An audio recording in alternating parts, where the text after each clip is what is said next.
So hello students, तो आज हम जो चैप्टर पढ़ने जा रहे हैं वो है फिजिक्स का लाइट चैप्टर। क्लास 10th के फिजिक्स के चैप्टर लाइट को आज हम पढ़ने जा रहे हैं अच्छे से, और देखते हैं कि लाइट क्या होती है। ये जो आप हमें देख पा रहे हो, इस बिकॉज ऑफ लाइट, लाइट की वजह से आप हमें देख पा रहे हो। सो इस वीडियो में हम कवर करेंगे कि लाइट क्या होती है, इस चैप्टर के बारे में समझेंगे, इससे रिलेटेड न्यूमेरिकल्स लगाएंगे, इससे रिलेटेड डाउट्स सॉल्व करेंगे, प्रीवियस ईयर क्वेश्चंस लगाएंगे, और जो प्री बोर्ड में आने वाले पेपर्स हैं उनको भी हम सॉल्व करेंगे प्रीवियस ईयर पेपर को लेकर के। तो आपको किसी भी तरीके से कोई भी दिक्कत नहीं होने वाली है, इसलिए आप पहले चैनल को सब्सक्राइब कर लो और बेल आइकन प्रेस कर लो, ताकि जो भी नोटिफिकेशन आए आप तक सीधे पहुंचे और आप अपनी तैयारी को कंटिन्यू रख सको एक नेक्स्ट लेवल तक। टारगेट करते हैं 95% प्लस ले आना है बोर्ड के एग्जाम में, इसलिए आपको पढ़ाई रेगुलर करनी पड़ेगी। सो आज से रेगुलर आपके लिए सारी वीडियोज अपलोड होंगी और आप यहाँ पे सभी सब्जेक्ट्स की वीडियो पा सकते हो।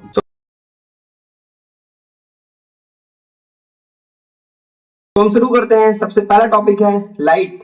पहले हम ये तो समझे कि लाइट होती क्या है, एक्चुअल में लाइट की डेफिनेशन क्या है। So light is a form of energy which enables us to see the things around us. Light एक एनर्जी का ही एक प्रकार है जो कि हमें अगल बगल की चीजें, एनवायरमेंट और सराउंडिंग को देखने में मदद करती है। अगर लाइट नहीं हो तो वहां कंप्लीट डार्कनेस होगा। जब डार्कनेस होता है तो हमें चीजें क्लियर नहीं दिखती। कोई ऑब्जेक्ट अगर डार्कनेस में है तो भी हमें नहीं दिखती है, जैसे रात के अंधेरे में हमें साफ साफ नहीं दिखता है। वो एक अलग प्रॉपर्टी होती है। हमारे आंखों में रॉड और कोन सेल्स की वजह से भी ऐसा होता है, किसी को कलर ब्लाइंडनेस हो जाता है, बट एक ऐसी प्रॉपर्टी है लाइट की कि हमें वो चीजें नहीं दिखती साफ साफ। ये है आपका basic definition. But according to physics, according to science, light एक इलेक्ट्रोमैग्नेटिक वेव है जो कि बिना मीडियम के ट्रेवल कर सकती है। तो हम ये देखेंगे आगे वीडियो में कि लाइट की प्रॉपर्टीज क्या क्या है। पहली प्रॉपर्टी है light is an electromagnetic wave, it does not require any medium to travel. कहोगे सर अब ये कैसे हो सकता है कि बिना मीडियम के लाइट कैसे ट्रेवल करती है। देखो, सन है हमारा बेसिक सोर्स ऑफ लाइट और हीट है, वो है सन। सन से जब रेज आती हैं अर्थ पे तो बीच में वैक्यूम है, यूनिवर्स में वैक्यूम है, बट फिर भी वहां से यहाँ लाइट ट्रेवल करती है। बट साउंड को मीडियम चाहिए होता है ट्रेवल करने के लिए। देखो, जब भी बॉम्बार्डिंग होता है, आपने पढ़ा है कि सन जो है वो हीलियम और हाइड्रोजन गैसेस से बना है और लगातार वहां पे बॉम्बार्डिंग होती है, विस्फोट होता रहता है, एक्सप्लोजन होता रहता है। तो उसकी आवाज अर्थ तक क्यों नहीं आती? इतनी ज्यादा रेज है, इतनी ज्यादा खुलासे हो सकते हैं अगर वहां से यहाँ तक की आवाज है। यूनिवर्स में इतनी ज्यादा आवाजें आती, इतनी ज्यादा आवाजें आती हैं। प्लैनेट्स की एक अलग आवाज होती है, जैसे आपको लगेगा कि भूत चुड़ैल कहीं यूनिवर्स में ट्रेवल कर रहे हैं, बट वहां पे वैक्यूम है, इस वजह से वहां पर साउंड नहीं ट्रेवल करती है। लेकिन हाँ, लाइट ट्रेवल करती है, एयर नहीं। इसीलिए जब कभी कोई एस्ट्रोनॉट जाता है वहां पे तो ऑक्सीजन टैंक साथ में लेके जाता है। और लाइट एक इलेक्ट्रोमैग्नेटिक वेव है, इसलिए इसको कोई मीडियम नहीं चाहिए ट्रेवल करने के लिए, और ये सीधा सन से यूनिवर्स को क्रॉस करते हुए अर्थ पे और पूरे यूनिवर्स में छा जाती है लाइट। समझ में आया? तो ये बेसिक पहली प्रॉपर्टी है कि light is an electromagnetic wave. अब देखते हैं लाइट की स्पीड कितनी होती है। तो स्पीड ऑफ लाइट है 3 × 10⁻⁸ मीटर पर सेकेंड।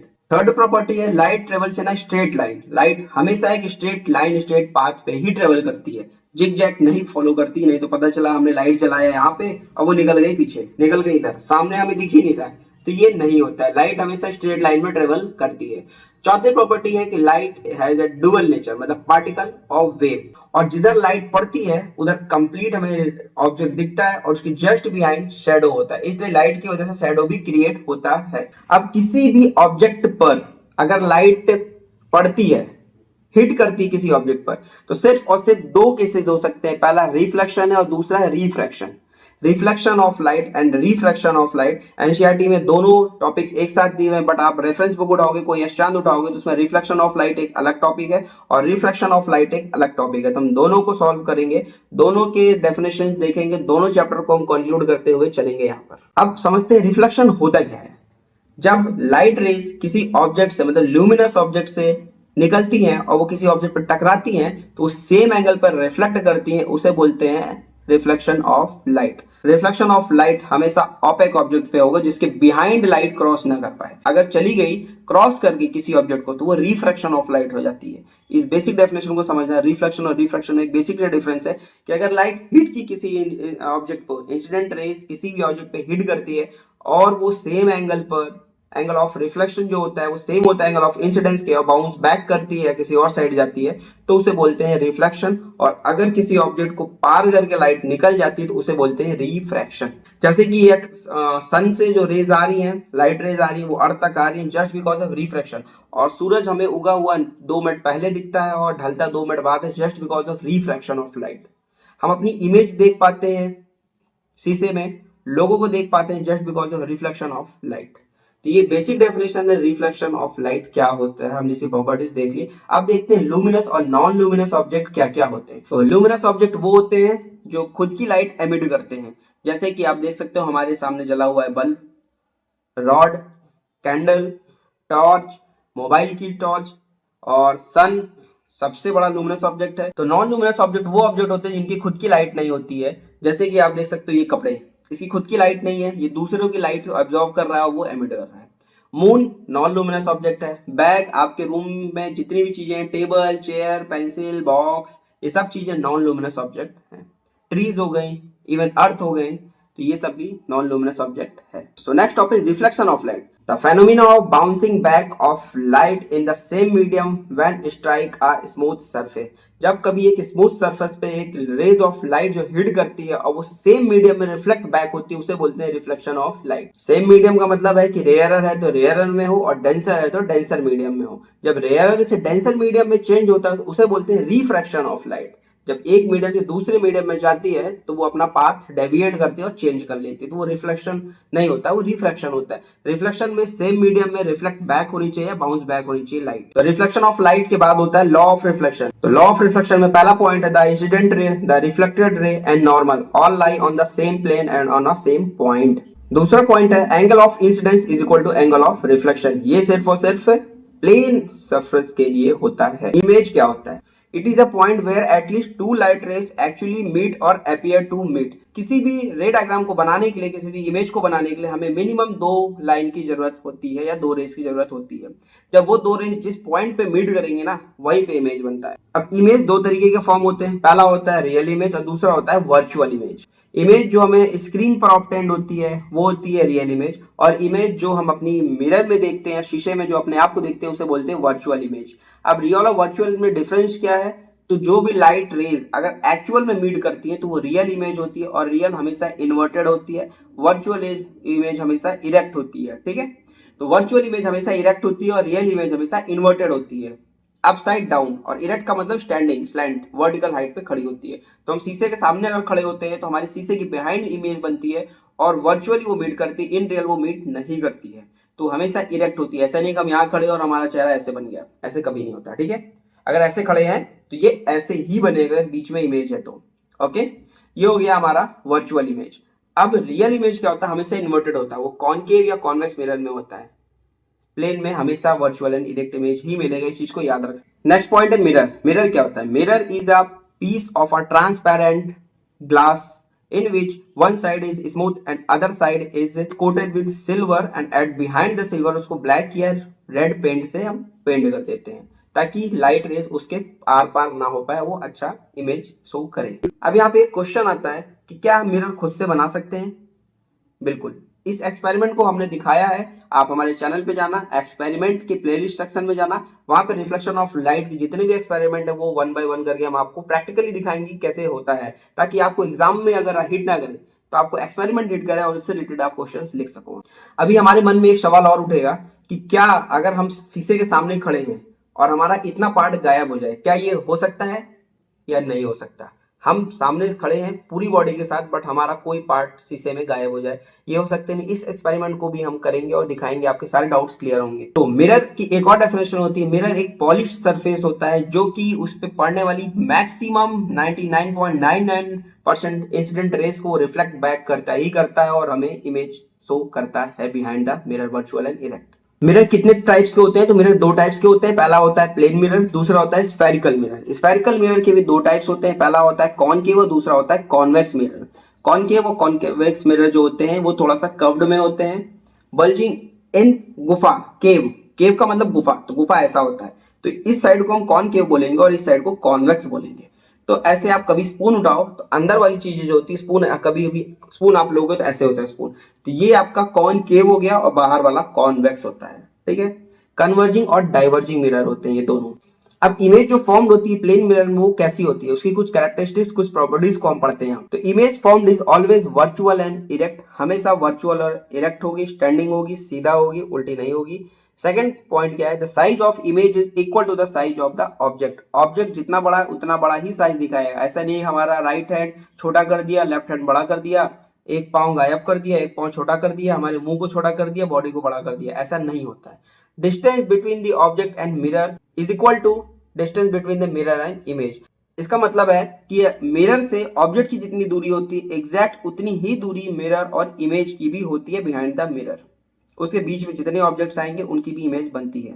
लास्ट प्रॉपर्टी है image formed is laterally inverted, मतलब लेफ्ट का राइट दिखता है और राइट का लेफ्ट दिखता है इमेज में। अगर हम अपना राइट हैंड रियलिटी में उठाते हैं तो हमारा लेफ्ट हैंड उठता है वहां पे, और लेफ्ट हैंड उठाते हैं तो हमारा राइट हैंड उठता है। पीछे से आ रही एम्बुलेंस को अगर हम देखें अपनी कार चलाते हुए आगे से, तो हमें एग्जैक्ट वो एम्बुलेंस दिखे और उसको रास्ता दे सके, वो चले जाए। तो प्लेन मिरर का हम यूज कहाँ कहाँ कर सकते हैं, तो यूजेस ऑफ प्लेन मिरर, पहला यूज है ग्लास देखने के लिए, looking to the glass, torch में यूज कर सकते हैं, सोलर कुकर में यूज कर सकते हैं, पेरिस्कोप में यूज कर सकते हैं, और भी बहुत सी जगह हम यूज कर सकते हैं प्लेन मिरर को। अब स्पेरिकल मिरर होता क्या है, स्पेरिकल मिरर कुछ नहीं but it's a part of spherical glass, spherical glass का एक पार्ट होता है स्पेरिकल मिरर। इसके दो टाइप्स होते हैं, पहला होता है कॉनकेव मिरर और दूसरा होता है कॉन्वेक्स मिरर। केव का मतलब गुफा, जो ऐसे अंदर से झुका होगा उसे कॉनकेव बोलेंगे। इसकी रिफ्लेक्टिंग साइड होती है, इसकी बैक साइड होती है अनपॉलिश्ड, यहाँ पे पेंट होते हैं। और कॉन्वेक्स में क्या होता है, ये रिफ्लेक्टिंग साइड होती है और यहाँ पे सिल्वर कोटेड और ब्लैक या रेड पेंट होता है। अब कॉनकेव मिरर को कन्वर्जिंग मिरर क्यों कहते हैं, बहुत से बच्चों का डाउट है, कोई पूछे अगर उनसे कि कॉनकेव मिरर कन्वर्जिंग मिरर क्यों होता है, क्या होता है, क्या वो इमेज को कन्वर्ज करके छोटी करता है, नहीं, इन एक्चुअलिटी ये गलत है। कॉनकेव मिरर का मतलब होता है कि उस पे जो भी इंसिडेंट रेज आ रही हैं वो एक पॉइंट पे कन्वर्ज हो जाएंगी, मिल जाएंगी, उसे बोलते हैं कॉनकेव मिरर। और कॉन्वेक्स मिरर क्या होता है कि जैसे मान लो ये है कॉन्वेक्स मिरर, ठीक है, ऐसे बनता है, ये है कॉन्वेक्स मिरर। अब यहाँ पे रेज ऑफ लाइट आई, लाइट की रेज आई, हिट की, अब ये क्या करेंगी, देखो ऐसे ऐसे ऐसे मुड़ा हुआ है, ठीक है, ये एक्चुअल में कन्वर्ज नहीं कर रही, इसको डाइवर्ज कर रही, यहाँ पे आएगी तो ये वहां चली जाएगी, यहाँ पर आएगी ये इधर चली जाएगी, तो ये डाइवर्ज कर रहा है, इसलिए इसको डाइवर्जिंग मिरर बोलते हैं। और कॉनकेव मिरर को हम कन्वर्जिंग मिरर बोलते हैं, क्योंकि इस पे जो भी लाइट रेज पड़ती है वो एक जगह कन्वर्ज करती है, इकट्ठा कर देती है, ठीक है। अब स्पेरिकल मिरर के हम कुछ उसकी प्रॉपर्टीज या कुछ पॉइंट्स को देख लेते हैं, उसके फीचर्स को देख लेते हैं, क्या क्या होता है इसमें। तो पहले तो ये जानो स्पेरिकल मिरर होता क्या है। स्पेरिकल मिरर सिर्फ एक ग्लास का, ऐसे मान लो ग्लास स्लैब है, ऐसे गोला है, उसको हमने इसका काट दिया, इतना पार्ट्स हमने काट दिया, तो उसको हमने ले लिया, उसको कह दिया कॉनकेव मिरर, और दूसरा पार्ट काट दिया इधर से, उसको बोल दिया कॉन्वेक्स मिरर। अंदर वाली रिफ्लेक्टिंग साइड को कॉनकेव बोलते हैं, बाहर वाली रिफ्लेक्टिंग साइड को कॉन्वेक्स बोलते हैं। प्लेन स्मूथ सरफेस को हम बोलते हैं कॉनकेव, इधर कॉनकेव बोलते हैं, इसके स्मूथ सरफेस को बोलते हैं कॉनकेव, इसके स्मूथ सरफेस को बोलते हैं कॉन्वेक्स, ठीक। स्फेरिकल मिरर में एक सिंपल सा फॉर्मूला होता है, R is equal to 2F। R होता है रेडियस ऑफ कर्वेचर, F होता है फोकस। जैसा कि आप यहाँ डायग्राम में देख सकते हो, ये जो आप अभी जो आप स्फेरिकल मिरर देख रहे हो कॉनकेव या कॉन्वेक्स मिरर, इसको आप कंप्लीट करोगे तो एक सर्कल बनता है। सर्कल के एग्जैक्ट पॉइंट को, जो मिड पॉइंट को सेंटर बोलते हैं, इसीलिए इस स्फेरिकल मिरर में यहाँ पे इसको बोलते हैं सेंटर ऑफ कर्वेचर। जो सर्कल में रेडियस होती है इसको बोलते हैं रेडियस ऑफ कर्वेचर। इस लाइन को, जो जहां पे रेडियस ऑफ कर्वेचर सर्कल के सरफेस को टच करता है उसको बोलते हैं पोल। पोल से रेडियस की दूरी जो होती है रेडियस ऑफ कर्वेचर की, उसे R से डिनोट करते हैं। Exact mid point between R और P उसको बोलते हैं फोकस, F। तो इसलिए इसमें एक फॉर्मूला निकल के आता है, R is equal to 2F। Focus को 2 गुना जो डिस्टेंस होती है वो रेडियस के बराबर होती है। और ये जो आपकी स्मूथ सरफेस होती है उसे बोलते हैं अपर्चर। अगर अभी आप इसको आप आधा तोड़ दोगे तो आपको देखिए कॉनकेव या कॉन्वेक्स मिरर, ठीक है। डिपेंड करता है आप किस केस में इसको यूज करना चाहते हो। तो कॉनकेव और कॉन्वेक्स मिरर में इमेज बनती कैसे है, क्या रूल्स है, किस रूल्स और रेगुलेशन को हम फॉलो करें जो हम इमेज बना दे। ऐसा कुछ भी नहीं होता ना कि हम यहाँ से लाइन खींचे इसको आर पार कर दे बन जाएगा, नहीं। ये मिरर है, पहली बात मिरर है तो रिफ्लेक्शन होगा, रिफ्लेक्शन होगा तो उसके लिए कुछ गाइडलाइंस या कुछ रूल्स दिखे होंगे, तो उन्हीं रूल्स को आज हम पढ़ने जा रहे हैं कि इमेज बनाते समय कैसे हमको क्या ध्यान रखना है, ठीक है। तो पहला पॉइंट है, a ray parallel to the principal axis will pass through the focus after reflection. Point दूसरा, a ray of light incident through the focus, अगर वो कोई भी रे ऑफ लाइट फोकस से होती है after reflection it will parallel to the principal axis, तो वो प्रिंसिपल एक्सिस के पैरेलल हो जाएगी। तीसरा पॉइंट, अरे passes through the center of curvature is reflected back on the same path। अगर वो सेंटर ऑफ कर्वेचर से होके जा रही है तो सरफेस को हिट करने के बाद वो सेम पाथ पर रिफ्लेक्ट बैक भी हो जाएगी।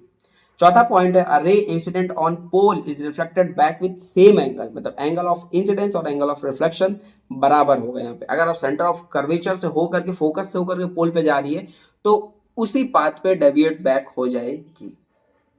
ये 4 रूल्स हैं जिसको हमें ध्यान रखना है स्फेरिकल मिरर में इमेज ड्रॉ करते समय।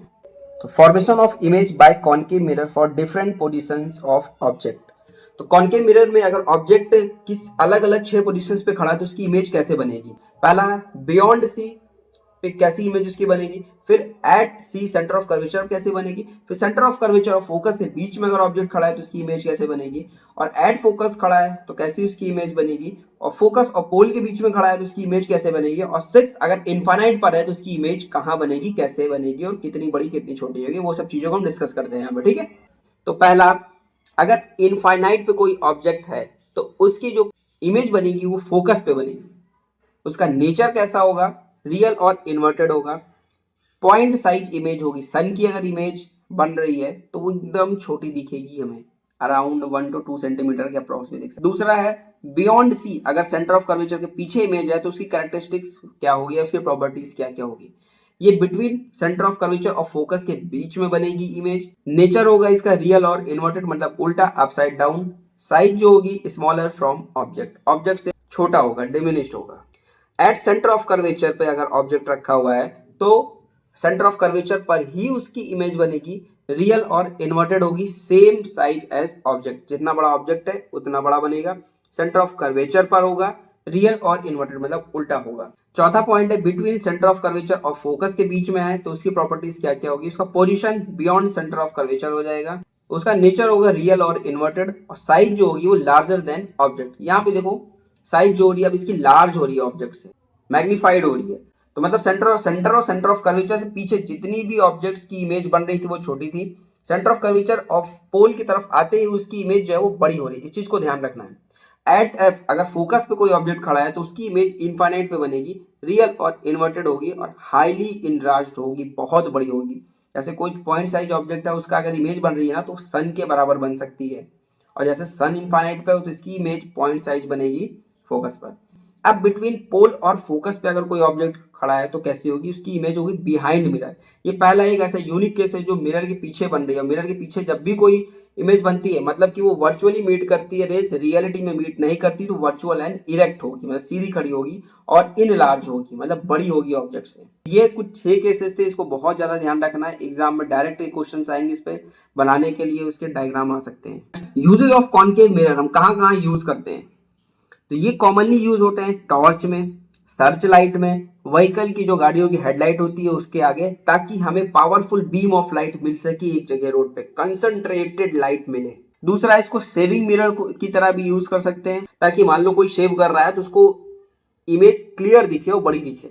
डेंटिस्ट यूज करते हैं इन लार्ज इमेज देखने के लिए पेशेंट की। सोलर फर्नेसेस या सोलर कुकर जो होते हैं उसमें भी ये यूज होते हैं, ताकि एक जगह पर रेज को इकट्ठा करे और खाना अच्छे से बन जाए।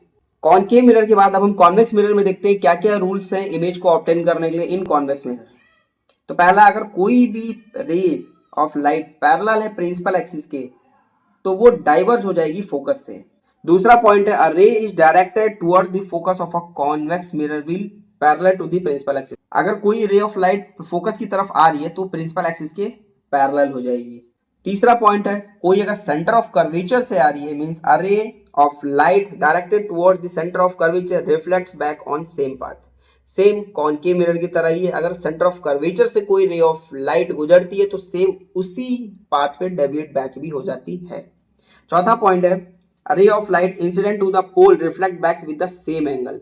अगर पोल यहाँ पे था, ये मान लो पोल है, यहाँ पे ऐसे रे ऑफ लाइट आई तो इसी एंगल पे ऐसे रिफ्लेक्ट बैक भी हो जाएगी। चौथा पॉइंट। अगर ये चारों पॉइंट क्लियर हो गए अच्छे से तो हम देखते हैं कि इमेज कैसे फॉर्म हो रहा है। हमने रूल्स देख लिया, अब इमेज फॉर्म करेंगे इन रियलिटी। कॉन्वेक्स मिरर में सिर्फ और सिर्फ 2 केसेस बनते हैं, ऑब्जेक्ट या तो एक इनफाइनाइट पे होगा और या तो अगर ऐसा है तो एक पोल से कहीं पे भी हो सकता है। तो सिर्फ 2 केसेस बनते हैं। अगर इनफाइनाइट पर ऑब्जेक्ट है तो उसका इमेज जो होगा वो फोकस पे बनेगा, नेचर इसका वर्चुअल एंड इरेक्ट होगा, साइज एकदम छोटा पॉइंट साइज होगा। जब तुम इसका रे डायग्राम बनाओगे ना तब तुम्हें समझ में आएगा कि इमेजिनरी लाइन मीट कर रही है, वैसे नहीं। अब बिटवीन इनफाइनाइट एंड पोल, पोल से इनफाइनाइट तक कोई भी डिस्टेंस हो, कहीं पे भी ऑब्जेक्ट हो, उसके लिए सिर्फ और सिर्फ एक ही प्रॉपर्टी कंसिडर की जाएगी कि ये हमेशा पोल और फोकस के बीच में बनेगा, वर्चुअल एंड इरेक्ट होगा, स्मॉलर देन ऑब्जेक्ट, ऑब्जेक्ट से छोटा होगा। अब कॉन्वेक्स मिरर में हमें क्या ध्यान रखना है कि दोनों केसेस में इसकी जो नेचर है ना वो हमेशा वर्चुअल एंड इरेक्ट बन रहे हैं, रियल और इन्वर्टेड नहीं बन रहे हैं। मतलब इन रियलिटी लाइट नहीं मीट करती, हमेशा हाइपोथेटिकली इमेजिनरी लाइन मीट करती है। यहाँ पर इस चीज को ध्यान रखना है। कॉनकेव मिरर में जो 6 केसेस बन रहे थे उसमें सिर्फ एक यूनिक केस था कि जहां पर वर्चुअल एंड इरेक्ट बन रहा था, बाकी सारे केसेस में इसका जो नेचर था वो रियल एंड इन्वर्टेड था। तो इसके कॉन्वेक्स मिरर के यूजेस क्या क्या है, तो ये कॉमनली यूज होता है, रियर व्यू मिरर होता है व्हीकल में, शॉप्स में यूज होता है सिक्योरिटी मिरर की तरह, ताकि ये लाइट जो है डाइवर्ज करता है, जिसकी वजह से हमें लार्ज इमेज दिखती है, बड़ी इमेज दिखती है। तो अगर आप शॉपकीपर अपने सामने अगर यहाँ पे ऐसे कोई रख देता है कॉन्वेक्स मिरर तो वो पूरे मॉल पे नजर रख सकते हैं। तीसरा, ये सन ग्लासेस और टेलीस्कोप में भी यूज होता है कॉन्वेक्स मिरर का। अब इसके बाद देखते हैं न्यू कार्टेशियन साइन कन्वेंशन क्या क्या होता है। लेफ्ट, पहले हमेशा ये चीज तुम्हें कंसीडर करना हो, या तो कॉन्वेक्स मिरर हो या कॉनकेव मिरर हो, ऑब्जेक्ट हमेशा लेफ्ट में कंसीडर करना है तुम्हें, ठीक है। तो अब हम यहाँ पे एक वाई एक्सिस और एक एक्स एक्सिस ड्रॉ करेंगे, यहाँ पे एक्स और वाई एक्सिस ड्रॉ करेंगे। तो एक्स एक्सिस की जो राइट साइड है उसको हम पॉजिटिव लेके चलेंगे, इसमें 4 कोऑर्डिनेट्स डिवाइड करेंगे, जैसे कि तुमने कोऑर्डिनेट ज्योमेट्री में पढ़ा होगा क्लास 10 की मैथ की कोऑर्डिनेट ज्योमेट्री में। तो वहाँ पे 4 कोऑर्डिनेट्स में हम यहाँ पे देखेंगे। तो एक्स एक्सिस के जो लेफ्ट साइड है ना हमेशा वहां पे ऑब्जेक्ट होगा और वो हमेशा निगेटिव वैल्यू होगी, मतलब ऑब्जेक्ट हमेशा माइनस साइन के साथ आएगा जो कि यू होता है। डिस्टेंस मेजर की जाएगी हमेशा पोल से, चाहे वो मिरर हो मिरर के सरफेस से, या तो स्फेरिकल प्लेन मिरर हो तो प्लेन मिरर के सरफेस से, स्फेरिकल मिरर है तो उसके पोल से, ना तो सेंटर ऑफ कर्वेचर ना तो रेडियस ऑफ कर्वेचर, कहीं से नहीं, सिर्फ और सिर्फ पोल से। हम अगर कोई न्यूमेरिकल सॉल्व कर रहे हैं तो पोल से उसकी डिस्टेंस लेंगे ऑब्जेक्ट की, और पोल से डिस्टेंस लेंगे इमेज की भी। अब वाई एक्सिस पे अगर कोई ऑब्जेक्ट या तो कोई डिस्टेंस पर है तो वो पॉजिटिव डिस्टेंस होगी, मतलब प्लस वैल्यू लेंगे, और नीचे जा रही है तो नेगेटिव वैल्यू लेंगे। राइट साइड है कोई तो उसको हम प्लस लेंगे, लेफ्ट साइड है तो उसको हमेशा हम नेगेटिव वैल्यू लेके चलेंगे। इसमें पता होना चाहिए ऑब्जेक्ट को हम यू बोलते हैं और इमेज को वी बोलते हैं। आर रेडियस ऑफ कर्वेचर होता है, एफ होता है फोकस। अब हम देखते हैं मिरर फॉर्मूला क्या होता है। मिरर फॉर्मूला जो होता है वो हमें रिलेशनशिप देता है बिटवीन फोकस, इमेज और ऑब्जेक्ट के बारे में। तो 1/f is equal to 1/v plus 1/u। 1/f मतलब 1 फोकल डिस्टेंस या focal length is equal to 1/v।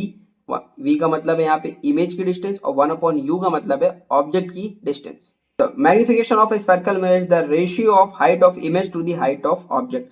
मतलब m से मैग्निफिकेशन डिनोट करते हैं, इमेज की हाइट अपॉन ऑब्जेक्ट की हाइट के रेशियो हम निकालते हैं इसमें।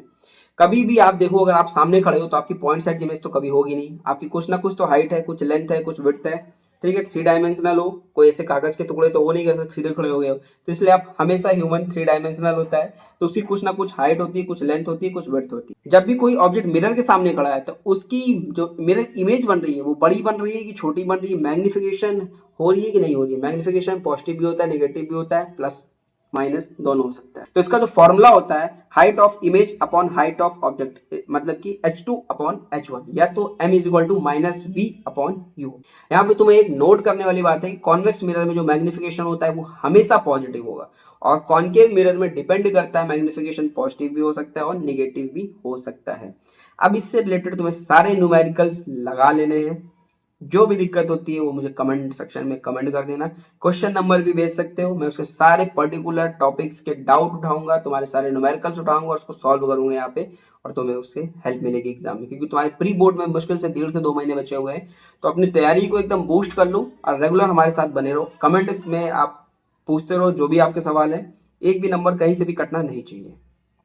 चैनल को सब्सक्राइब कर लो, मिलते हैं नेक्स्ट वीडियो में। और ऐसी सारी सीरीज जब आपकी आने वाली, फिजिक्स, केमिस्ट्री, मैथ, इवन कोशिश करूंगा हिस्ट्री वगैरह की भी आ जाए, सोशल साइंस की भी आ जाए, साइंस की भी आ जाए, और भी सब्जेक्ट्स की भी कोशिश करूंगा ले आने की, बट उसके लिए आपको चैनल को सब्सक्राइब कर लेना।